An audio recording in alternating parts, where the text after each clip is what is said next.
Let's go Dolphins! Look, my friend, let's talk frankly for a second. This team is at a turning point. Big decisions are being discussed behind the scenes, and nothing seems guaranteed. You can feel things shifting, not in a chaotic way, but in a way that shows the organization is thinking about the future. They're analyzing the roster, the finances, the long-term planning, and asking themselves tough questions. This isn't always comfortable, but sometimes it's necessary if you want to build something lasting. As fans, we all want stability. We want to believe the foundation is solid and the plan is clear. But this offseason feels different. It seems like the front office is evaluating all possibilities, ensuring they don't repeat past mistakes and trying to position the team for consistent success, rather than just a thrilling season. This means competition, it means tough decisions, and it means changes may be on the way. Now I want to know your opinion. Do you think the team is making the right decisions for the future? Leave your opinion in the comments and don't forget to like if you're with this team, no matter what happens. Let's go! Let's not sugarcoat this. Sullivan said it plainly, a trade is a possibility. Tua is aware. His representatives are aware. The Dolphins are exploring options. Keeping him? On the table. Trading him? On the table. Releasing him? Also on the table. That's not media speculation. That's straight from the top decision maker in the building. There's reported interest around the league. Sullivan made it clear that when you're talking about a quarterback who has played at a high level in the NFL,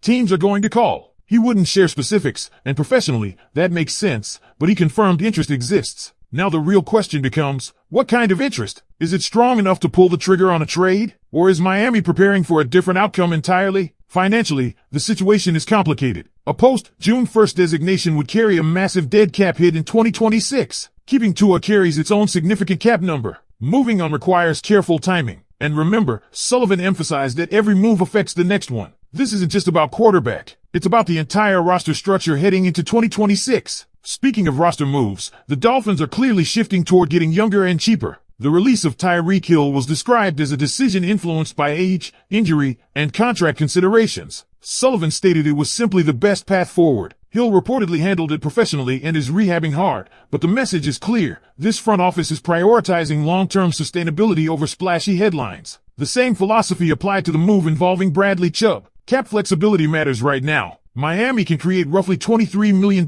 in cap space through a series of calculated moves, and that's without even touching the quarterback situation. This is strategic roster engineering, not emotional decision-making. Now here's where it gets interesting. Sullivan openly said the Dolphins will very likely draft a quarterback this year, not to check a box, but because competition must be infused into that room. He even mentioned being excited about Quinn Ewers. Could Miami draft one quarterback? Possibly two? He didn't rule anything out. He stressed competition. That word keeps coming up. Meanwhile, he reassured fans that Jalen Waddle and Devon Achane remain part of the vision. Sullivan said they are not actively trying to move Waddle, though he will always listen if the phone rings. That's a general manager's job. But the intent is for Waddle to stay. That matters. On the offensive side, Hafley emphasized the importance of running the football. With Bobby Slowick now coordinating the offense, the philosophy appears clear. Establish the run, create explosive plays, build balance. This is not about flashy stat lines. This is about building something sustainable, something that can compete consistently in January. Defensively, there was discussion about pass rush identity. Are they shifting toward more 4-3 concepts? Sullivan avoided labeling it strictly but said they want players who can affect the quarterback off the edge. Simpler, more direct, less overthinking. There's also an emphasis on youth at cornerback, with excitement surrounding Jason Marshall Jr. and Juju Brents. Again, younger core. Develop in-house. Build a foundation. And perhaps most telling of all, Miami does not plan to be aggressive shoppers in free agency. Don't expect headline-grabbing signings. Expect value contracts. Expect depth signings. Expect patience. This is a philosophical shift. This is a front office saying, we are not chasing quick fixes anymore. We are building something foundational. But here's the question that's dividing the fan base right now. If everything truly is on the table with Tua,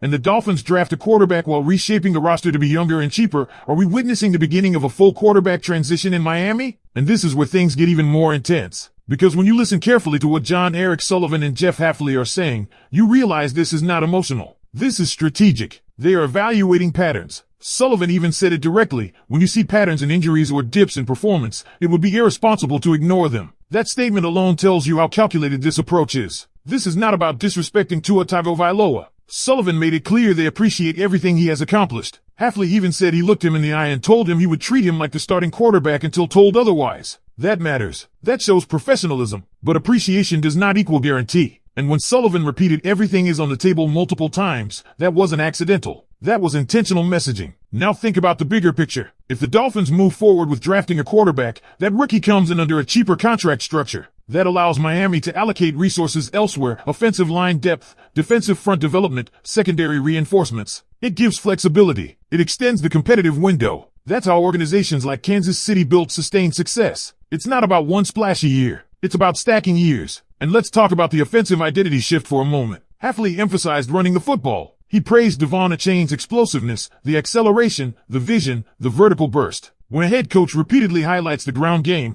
that tells you what he wants the foundation to be. With Bobby Slowick bringing a system influenced by his time around the Shanahan coaching tree, expect heavy play action, movement concepts, and efficiency, not just fireworks. But here's the twist. If Miami drafts a quarterback, that rookie would likely operate in a system built around strong run support and controlled passing concepts. That's an environment designed to protect a young quarterback. That's not accidental. That's preparation. Meanwhile, the Dolphins are clearly restructuring their cap outlook. Moving on from veterans like Tyreek Hill and Bradley Chubb wasn't about headlines. It was about sustainability. Sullivan admitted they needed to get younger and cheaper. That's a philosophical reset. The message is becoming clearer by the day. They want competition in the quarterback room. They want flexibility in the salary cap. They want long-term foundational success. They are not chasing a quick fix. Now here's where fans are divided. Some believe moving on from Tua could reset the franchise and open a new championship window aligned with this younger core. Others believe continuity is the smarter path, that stability at quarterback is hard to find and shouldn't be abandoned lightly. And remember, Sullivan confirmed there is interest around the league. That detail cannot be ignored. If another team makes a compelling offer, the calculus changes quickly. Draft capital, cap relief, long-term flexibility. Those are powerful motivators. But at the same time, if Miami keeps Tua and drafts competition behind him, that creates internal pressure. And sometimes pressure elevates performance. Sometimes it fractures locker rooms. It's a delicate balance. The Dolphins are walking that tightrope right now. We are entering a defining offseason for this organization. Free agency won't be flashy. The draft will be crucial. Every move will be interconnected. And the quarterback decision will determine the trajectory of 2026 and beyond. This is no longer speculation season. This is strategic positioning season. So now I turn it to you. And there's another layer to this that we haven't fully unpacked yet, and it could quietly shape everything that happens over the next few months. When Sullivan talked about building something foundational over time and avoiding quick fixes, that wasn't just front office talk. That was a declaration of identity. The Dolphins are trying to redefine what this era of football in Miami looks like. Not reactive, not emotional, structured, calculated, sustainable. Look at the messaging around the offensive line. There was no dramatic promise of blockbuster signings. Instead, it was measured, careful, honest. If certain contracts can be restructured,